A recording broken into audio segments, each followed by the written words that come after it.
Jelang laga persahabatan Timnas Indonesia melawan Lebanon di Stadion Gelora Bung Tomo, Surabaya, Senin malam. Kedua tim menggelar latihan pada Minggu sore.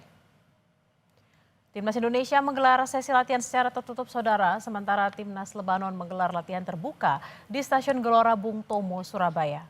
Menurut pelatih Timnas Lebanon, Miodrag Radolovic, laga uji coba melawan Timnas Indonesia akan digunakan sebagai persiapan sebelum laga babak kualifikasi AFC Cup 2027 yang akan digelar bulan Oktober nanti. This game is a part of our preparation for the upcoming game, qualifying game in October and November. And we are very happy that we are in Surabaya city of nice people, friendly people which like football and understand football. We are very excited because we play in big audience, with full stadium, a lot of fans, and will be very good experience for our young players. Sementara itu, Saudara, Ketua Umum PSSI Erick Thohir menyebut kekuatan Timnas Indonesia baru akan diuji saat menghadapi Lebanon di Stadion Gelora Bung Tomo, Surabaya, Senin malam. Erick menilai Lebanon secara ranking FIFA lebih tinggi daripada skuad Garuda. Oleh karena itu, Erick menyebut laga persahabatan melawan Lebanon jadi tes sesungguhnya untuk tim asuhan Patrick Kluivert sebelum menghadapi babak keempat kualifikasi Piala Dunia 2026 zona Asia. Ya, nanti tes sebenarnya itu lawan Lebanon, jadi bukan lawan Taipei. Nah, bisa nggak kita menciptakan gol, apalagi Lebanon memang tim yang kita tunggu-tunggu untuk uji coba. Karena untuk kualifikasi round 4 itu kan memang kebanyakan tim Timur Tengah dan ranking Lebanon lebih bagus dari kita. Ya, ini memang yang saya rasa yang setara lah, yang kita akan lihat nanti di tanggal 8. Pelatih Timnas Indonesia Patrick Kluivert mencoba formasi yang berbeda pada laga melawan Taiwan Jumat lalu. Tak lagi menggunakan formasi 3 back, Kluivert menjajal formasi 4-2-3-1. Pelatih asal Belanda itu mengaku sudah lama ingin menggunakan formasi tersebut tetapi masih membutuhkan waktu untuk beradaptasi. You know, in the previous two blocks that we had, it's very difficult to change the system like directly because, as you know, that the players come from different countries. We only had 1 or 2 days to adapt, and it was difficult to implement this system. But now, you know, I know that players can do it. Saudara, Timnas Indonesia akan melawan Lebanon malam nanti. Bagaimana kita memanfaatkan laga FIFA Matchday ini sebelum berlaga di putaran keempat kualifikasi Piala Dunia? Berikut cuplikan perbincangan dengan analis sepak bola Muhammad Kustaini di program Kompas Malam. Jadi saya berharap dua-duanya nanti akan mendapatkan menit bermain yang cukup pada saat menghadapi Lebanon sehingga pelatih bisa mendapatkan keyakinan siapa nanti di bulan depan Oktober yang akan menjadi pilihan sebagai target man atau pemain nomor 9. Ya, kalau kita lihat Erick Thohir, Ketua Umum PSSI ini juga bilang bahwa Lebanon ini menjadi lawan yang ditunggu-tunggu dan menjadi tes yang sesungguhnya jelang babak keempat kualifikasi Piala Dunia 2026 zona Asia. Bagaimana menurut Anda? Sebetulnya yang lebih saya tunggu itu sebetulnya Kuwait ya, yang sayangnya kemudian mengundurkan diri. Karena secara kualitas Kuwaitnya sebenarnya lebih kuat ya. Tapi oke lah, Lebanon juga tim yang karakter mainnya kan agak-agak mirip dengan calon lawan kita, Arab Saudi dan juga Irak ya.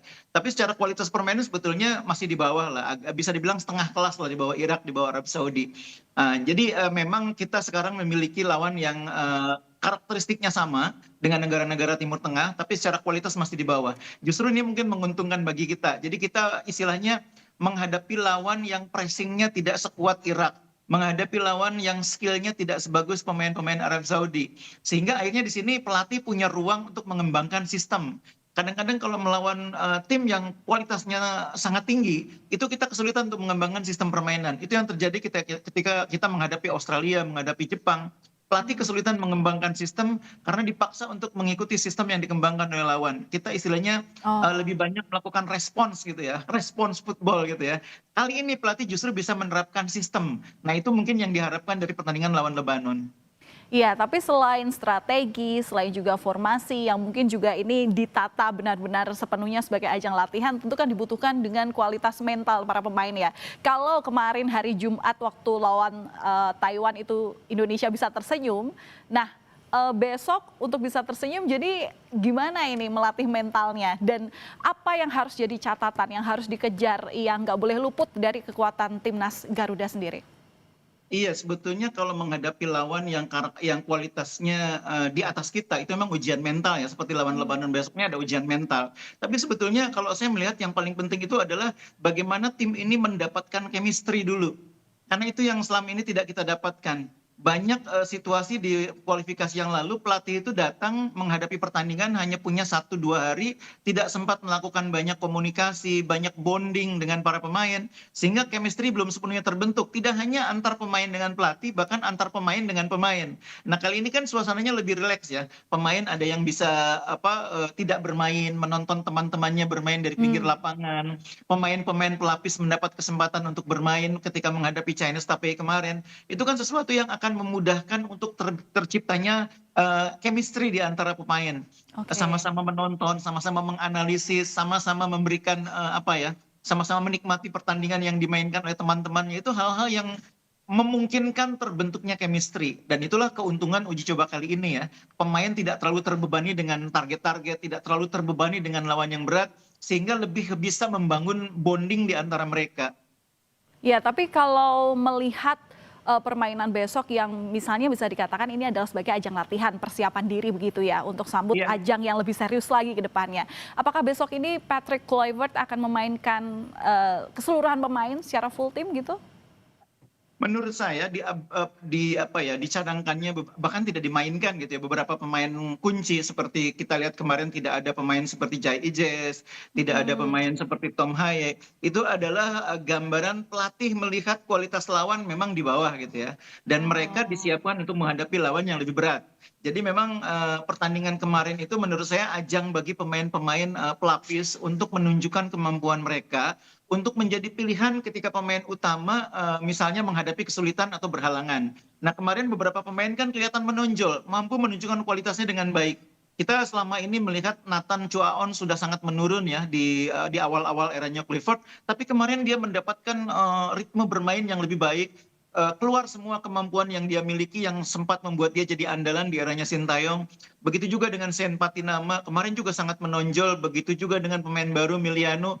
Jadi kemarin adalah kesempatan bagi pemain untuk menunjukkan diri bahwa mereka juga bisa diandalkan ketika pemain yang kemarin tidak bermain itu menghadapi kesulitan atau tidak main. Kalau pemain kuncinya saya pikir yang kemarin tidak bermain itulah yang merupakan pemain-pemain kunci ya.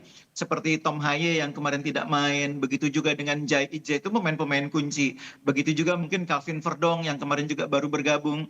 Itulah pemain-pemain yang saya pikir akan mendapatkan kesempatan untuk bermain menghadapi Lebanon sekaligus menguji sistem baru 4-2-3-1 yang kemarin secara skema sudah berhasil diterapkan. Tapi kan secara skema sudah berhasil diterapkan, ketika diubah susunan pemainnya itu kan juga butuh waktu lagi untuk beradaptasi. Nah besok kesempatannya. Informasi usai jeda saudara, arus lalu lintas di kota Bandung semrawut setelah sejumlah lampu merah dirusak oknum massa beberapa hari lalu. Untuk mengurai kemacetan, Dinas Perhubungan Kota Bandung melakukan rekayasa lalu lintas.